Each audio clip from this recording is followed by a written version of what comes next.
오늘 말씀은 사도행전 19장 11절에서 20절까지 말씀입니다. 사도행전 19장 11절에서 20절까지 말씀, 우리 아이월십 48면 참조하며 함께 봉독하겠습니다. 아이월십 48면에 있습니다. 사도행전 19장 11절에서 20절까지 말씀 우리 함께 봉독하겠습니다. 이것은 하나님의 말씀입니다. 하나님이 바울의 손으로 놀라운 능력을 행하게 하시니 심지어 사람들이 바울의 몸에서 손수건이나 앞치마를 가져다가 병든 사람에게 얹으면 그 병이 떠나고 악귀도 나가더라. 이에 돌아다니며 마술하는 어떤 유대인들이 시험삼아 악귀 들린 자들에게 주 예수의 이름을 불러 말하되 내가 바울이 전파하는 예수를 의지하여 너희에게 명하노라 하더라. 유대 한 제사장 스게와의 7 아들도 이 일을 행하더니 악귀가 대답하여 이르되 내가 예수도 알고 바울도 알거니와 너희는 누구냐 하며 악귀 들린 사람이 그들에게 뛰어올라 눌러 이기니 그들이 상하여 벗은 몸으로 그 집에서 도망하는지라. 에베소에 사는 유대인과 헬라인들이 다 이 일을 알고 두려워하며 주 예수의 이름을 높이고 믿은 사람들이 많이 와서 자복하여 행한 일을 알림에 또 마술을 행하던 많은 사람이 그 책을 모아가지고 와서 모든 사람 앞에서 불사르니 그 책값을 계산한 즉 은 5만이나 되더라. 이와 같이 주의 말씀이 힘이 있어 흥왕하여 세력을 얻으니라. 아멘. 지난 주일부터 우리는 3차 선교 여행을 시작했습니다. 어제부터 에베소에서 일어난 일들을 묵상하는 중에 있습니다. 선교팀이 선교 여행을 하는 동안에 한 도시를 방문했을 때, 한 도시에 들어갔을 때 어느 도시에서는 2주, 3주 정도, 한 열흘에서 20일 정도 잠시 머물렀다가 떠나기도 했습니다. 그러나 어느 도시에서는 2년 혹은 3년 이렇게 머물면서 복음을 전하고 또 교회를 든든히 세워가는 일을 하기도 했었습니다. 대표적으로 2차 선교 여행 때 오래 머물렀던 도시는 고린도였고 또 3차 선교 여행 때 오래 머문 도시는 바로 오늘 본문에 있는 에베소입니다. 일정 도시에서 오래 머물렀다라는 것이 중요한 이유가 있습니다. 그것은 이렇게 오래 머물러 있는 동안에는 아무래도 이동하고 또 움직이는 것보다 훨씬 안정적이기 때문에 바울 서신이 주로 이때 고린도에서 아니면 에베소에서 쓰여지지 않았을까 학자들은 추정합니다. 3차 선교 여행은 핵심이 에베소 사역입니다. 에베소 사역이 3차 선교 여행이다. 3차 선교 여행은 에베소 사역이다. 이렇게 말해도 과언이 아닐 정도로 3차 선교 여행은 에베소에서 일어났던 일이 가장 중요합니다. 다른 곳들 방문했다고 기록은 되어 있지만 특별히 중요하게 그 도시들에서 있었던 일들을 다루지는 않습니다. 에베소가 중요한 이유가 무엇이냐 하면 성령 때문입니다. 사도행전 전체에서 성령 강림이 일어난 도시는 4곳입니다. 4도시에서 성령 강림 사건이 일어났습니다. 2장에는 잘 아시는 것처럼 예루살렘 오순절, 8장에는 사마리아, 그리고 10장에는 고넬료가 있었던 가이사랴, 그리고 오늘 본문 19장, 어제 묵상하셨죠. 19장의 에베소가 바로 성령 강림이 있었던 도시입니다. 물론 이 4곳에서만 성령 강림의 역사가 나타나는 것은 아니었을 것입니다. 다른 곳에서도 성령님이 임하셨지만 특별히 사도행전을 기록한 저자는 이 4도시에서 일어난 일을 선별해서 우리에게 전해주고 있습니다. 에베소에서 일어난 성령 강림은 굉장히 특별합니다. 우선 그 차이가 다른 3곳에서 성령 강림이 모두 베드로와 관련되어 있다, 또 베드로에 의해서 성령 강림이 일어났다라고 한다면 에베소에서는 바울에 의해 성령 강림이 일어나는 것을 다루고 있습니다. 이 점에서 특별하고 중요합니다. 또 다른 중요한 점은 에베소에서 성령이 다른 곳보다 독특하게 강조된다라는 점입니다. 성령이 다른 도시에서 일어난 성령 강림 사건보다 독특하게 강조되는데 그 독특한 점이 무엇인가 하면 요한의 세례, 그러니까 세례 요한과 비교해서 그 성령이 나타나고 있다라는 것입니다. 지난 주일 우리는 아볼로에 대해서 묵상했습니다. 아볼로는 거의 완성형의 선생이었다 말씀드렸습니다. 그런데 부족한 부분이 한 부분 있었습니다. 그것이 바로 성령입니다. 사실 요한의 세례만 알고 있었다. 성령은 그렇게만 기록하고 있지만 요한의 세례 반대편에 무엇이 있는가 하면 요한의 세례 반대편에는 성령으로 받는 세례가 있습니다. 이와 관련된 세례 요한의 고백을 우리는 잘 기억하고 있습니다. 요한은 사람들에게 나는 물로 세례를 베풀지만 내 뒤에 오시는 분, 즉 예수님은 성령으로 세례를 베풀 것이다 라고 그렇게 선포했었습니다. 그래서 아볼로의 결핍은 요한의 세례만 알았다라는 이 사실은 실제로 성령과 관련됩니다. 어제 본문에서 에베소의 12형제도 마찬가지였습니다. 그들은 요한의 세례만 알았고 성령의 계심, 성령이 이 강림하는 이런 일들 자체도 들어본 적도 없다, 이렇게 얘기했을 정도입니다. 에베소에서의 사역은 이렇게 성령, 즉 영적인 문제가 핵심입니다. 오늘 본문도 바로 그 영적인 문제를 다루고 있습니다. 하나님은 바울이 에베소에서 사역하는 동안에 놀라운 일들이 일어나게 하셨습니다. 우리 11절 12절 말씀에 이 일이 요약되어 있습니다. 우리 함께 읽어보겠습니다. 하나님이 바울의 손으로 놀라운 능력을 행하게 하시니 심지어 사람들이 바울의 몸에서 손수건이나 앞치마를 가져다가 병든 사람에게 얹으면 그 병이 떠나고 악기도 나가더라. 아멘. 하나님은 바울을 통해 특별한 능력을 행하셨습니다. 심지어 바울이 갖고 있던 손수건이나 앞치마에서도 능력이 나타날 정도였습니다. 과거 베드로에게 일어났던 일이 사람들이 베드로가 지나가는 길에 병든 자들을 이렇게 데리고 와서 뉘어놓았습니다. 베드로가 지나갈 때 그림자라도 덮이기를 원했던 그런 마음이었죠. 이것과 비슷합니다. 손수건이나 앞치마라도 갖다 대면 병들이 떠나가고 악기가 떠나갔다라는 것이었죠. 하나님은 때로 이런 특별한 방법을 사용하십니다. 그러나 이런 능력이 나타나야만 하나님께서 일하시는 것이다, 이렇게 생각해서는 안 됩니다. 선교지 같은 곳, 또 영적 전쟁이 심각한 곳, 우리 교회도 예전에 그 교회 주변에 무당들이 많아서 영적 전쟁이 아주 심각한 곳이었습니다. 하나님은 그런 곳에서 이런 치유나 축기 등의 특별한 역사를 통해 일하시기도 하십니다. 이런 때는 분명히 어떤 때인가 하면 문을 여시는 때입니다. 문을 여시는 때는 이런 기적들을 하나님께서 사용하십니다. 마음의 문을 열고, 문을 열기 힘든 곳에서 사람들의 마음의 문을 열고 또 복음 전도의 문을 열 때 하나님은 이런 기적적인 방법, 초월한 방법을 사용하시기도 하신다라는 것입니다. 그러나 우리가 잊어서는 안 되는 것이 있습니다. 그것은 이 기적에만 집중해서는 안 된다라는 것이죠. 이 기적에만 머물러 있어서는 안 된다라는 것입니다. 우리는 언제 이런 일들을 경험했어? 하나님 내 병을 치유해 주셨어. 하나님 나를 통해서 어떤 역사들을 일으켜 주셨어 하는 이런 기적에만 머물러 있으신 분들이 참 많이 있습니다. 우리의 간증이 이 간증에만 머물러 있어서는 안 됩니다. 우리는 계속해서 새로운 간증들을 만들어내는 그런 삶을 살아야만 한다라는 것입니다.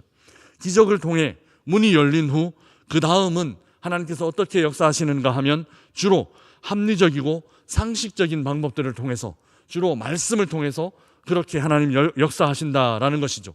우리는 성장과 성숙을 배워가야만 합니다. 말씀을 공부하고 또 교리들도 배우고 또 이렇게 배운 것들을 어떻게 삶으로 구체적으로 펼치며 실천할지 고민하고 그 배움을 따라 사는 삶을 살아내야 한다라는 것입니다.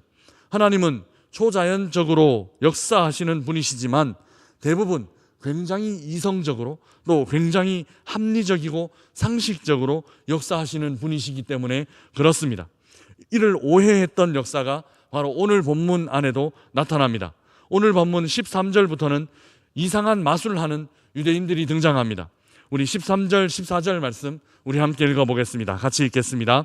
이에 돌아다니며 마술을 하는 어떤 유대인들이 시험 삼아 악기 들린 자들에게 주 예수의 이름을 불러 말하되 내가 바울이 전파하는 예수를 의지하여 너희에게 명하노라 하더라. 유대의 한 제사장 스게와의 7 아들도 이 일을 행하더니 아멘.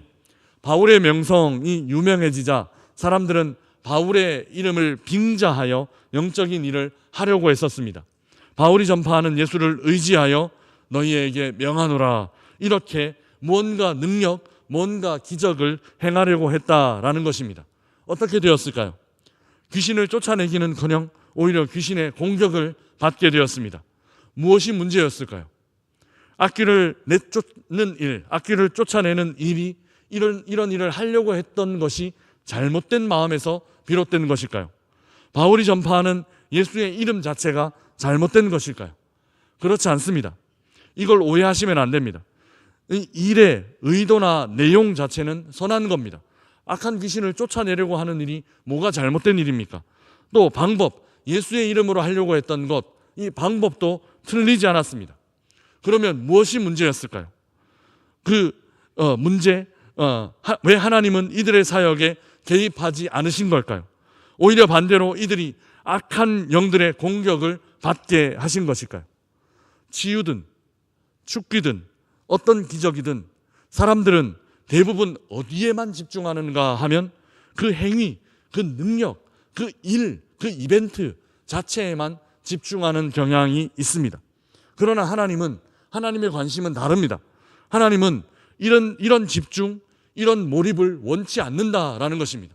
기적에만 머물러 있으면 안 된다라는 것이죠. 하나님은 치유 자체보다 그 치유를 통해 하시려는 일이 있습니다. 그러니까 분명한 목적을 갖고 치유하신다라는 것입니다. 하나님은 귀신을 쫓아내는 일 그 자체보다 그 일을 통해서 사람들이 깨닫게 되기를 원하시는 내용, 의미가 있다라는 것입니다. 그것이 훨씬 더 중요합니다. 이 목적과 내용이 무엇인가 하면 한마디로 그것은 관계입니다. 관계, 하나님과의 관계입니다. 그 마술하는 유대인들이 오히려 그 귀신들에게 눌렸던, 귀신들에게 오히려 패배했던 이 일이 왜 일어났을까요? 귀신들이 뭐라고 얘기합니까? 나는 바울도 안다. 나는 예수도 안다. 근데 니들은 뭐냐? 이겁니다. 관계. 우리가 예수 그리스도를 알고 있고 예수 그리스도와 어떤 관계를 맺고 있는지가 그 기적 자체, 그 축기 자체보다도 훨씬 더 중요하다라는 것입니다. 기적을 통해서 하나님은 하나님과의 관계를 맺으시기를 원하십니다. 치유를 통해서 하나님은 하나님과의 관계가 더 깊어지기를 원합니다. 사람들은 대부분 치유가 되고 난 다음에는 떠납니다. 기적을 경험하고 난 다음에는 멀어진다라는 겁니다. 이것이 하나님께서 가장 우려하시고 하나님께서 가장 염려스러워 하시는 일입니다. 그래서 결국 치유의 목적지, 기적의 종착역이 어디인가 하면 그 치유 너머에 있는 하나님 자신입니다. 그 하나님 그분에 대한 믿음과 신뢰가 기적과 치유의 최종적인 목적지라는 것입니다. 그렇다면 우리는 이런 결론을 맺을 수 있습니다. 이 부분이 굉장히 중요합니다. 치유는 어디를 향하고 있는가? 하나님의 기적의 목적지는 어디인가 하면 그것은 치유 없이도 흔들리지 않는 믿음, 여기를 향해 있습니다. 그 기적 없이도 견고하게 나는 하나님 신뢰합니다. 하나님 나를 치유해 주시든지 않으시든지 나의 믿음은 오직 하나님께 있습니다라는 고백에 그 치유와 기적의 의미가 담겨져 있다라는 것입니다. 기적 없이도 견고한 신뢰, 여기가 바로 치유와 기적의 목적지이고 종착역이다라는 것입니다. 치유가 되길 소망하며 간절히 기도하지만 치유되지 않는다 하더라도 나는 하나님 신뢰합니다. 치유되지 않는다 하더라도 나와 하나님과의 관계는 흔들림 없습니다. 고백할 수 있는 고백이 바로 치유 너머에 있는 하나님께서 이끌어 가시기를 원하시는 지점이라는 것입니다. 기도한 대로 응답되지 않아도 여전히 나는 하나님 신뢰하고 하나님 의지합니다 라는 고백이 우리에게 흘러나오게끔 하는 것이 하나님의 의도요, 하나님의 목적이라는 것입니다. 하나님의 기적, 하나님의 치유는 최종적으로 바로 여기 이 믿음의 장성한 분량이 충만한데 이 지점을 향하고 있습니다. 그래서 역설입니다. 치유를 넘어선 치유, 기적을 넘어선 기적이 바로 이것이다 라는 것이죠. 기적을 바라면, 그 기적만 바라보게 된다면 오늘 본문의 거짓 제사장처럼 될 것입니다.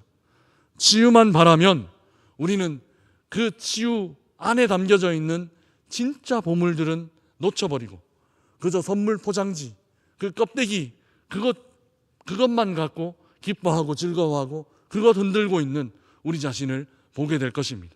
그 안에 있는 내용물, 그 안에 있는 진짜 보물에 우리의 관심이 있어야 한다라는 것이죠. 기적을 통해 하나님을 더 신뢰하게 되기를 주님의 이름으로 축복합니다. 거기서 더 나아가 기적 없이도 하나님과의 관계에 흔들림 없는 우리 모두가 되어야 한다라는 것이죠. 치유를 통해 하나님 더 깊이 사랑하게 되시기를 주님의 이름으로 축복합니다. 최종적으로는 치유되지 않더라도 하나님 향한 그 사랑은 변함이 없고 하나님 향한 그 사랑은 더 깊어지는 그 지점으로 우리 모두가 나아가게 되어야 한다라는 것입니다. 이것이 진짜 중요한 신앙의 핵심입니다. 사랑하는 명산의 가족 여러분, 하나님은 우리가 성장하고 자라고 또 성숙하기를 원하십니다. 기적만으로는 설명할 수 없고 능력만으로는 이해할 수 없는 일들이 우리 안에는 너무너무 많이 일어나고 있습니다. 예수님의 고난을 기적만으로 한번 설명하려고 해보십시오. 기적을 행하셨던 예수님이 십자가를 지고 죽으셨습니다. 능력만으로 바울의 삶을 한번 설명하려고 해보십시오. 능력을 행했던 바울은 그렇게 고초를 당했고 심지어 마지막에는 로마에서 순교당하게 되었습니다. 능력이 없어서 그랬을까요? 능력이 부족해서 그랬을까요? 고초당하고 고난당하면 다 기적, 능력 없어서 그런 걸까요? 아닙니다. 이렇게 연약한 결말은 기적이 없어서 일어난 일이 아닙니다. 능력이 없어서, 능력이 부족해서 일어난 일이 아니다라는 것입니다. 사랑하는 여러분, 기적 너머에 있는 하나님의 그 오묘한 섭리, 능력 너머에 있는 하나님의 그 깊으신 뜻하심과 섭리하심, 우리는 기적보다도 오히려 매일매일 아이월십 하면서 하나님 앞에 깊이 나아가는 것이 더 중요하고 더 소중하고 더 하나님이 기뻐하시는 일일 수 있다라는 것을 기억해야만 합니다. 왜냐하면 이 매일매일 하나님 묵상하며 나아가는 것으로 우리는 하나님과의 관계가 조금씩 하나님 앞에 스며들고 하나님과의 관계가 더 깊어지는 것을 날마다 경험하고 있기 때문입니다. 나의 소원대로 들어주시고 나의 기도대로 응답하시기 때문에 그분 신뢰하는 것 아니라 나의 소원이 이루어지지 않고 나의 기도와 정반대되는 일 일어난다 하더라도 그분이 하나님이시기 때문에 그저 믿고 그저 따르는 믿음, 이런 믿음이 우리 안에 충만하게 가득하게 일어나게 되시기를 주님의 이름으로 축복합니다. 기적을 넘어선 믿음, 상황을 넘어선 한결같은 하나님 향한 마음, 살든지 죽든지 오직 내 안에서 그리스도가 나타난다면 나는 그분 따르겠습니다 라는 이런 믿음 갖게 되는 성숙한 믿음 가진 우리 모든 명선의 성도들 되시기를 주님의 이름으로 축복합니다. 우리 주신 말씀 생각하며 함께 찬양하겠습니다. 찬송가 545장 우리 함께 찬양하겠습니다.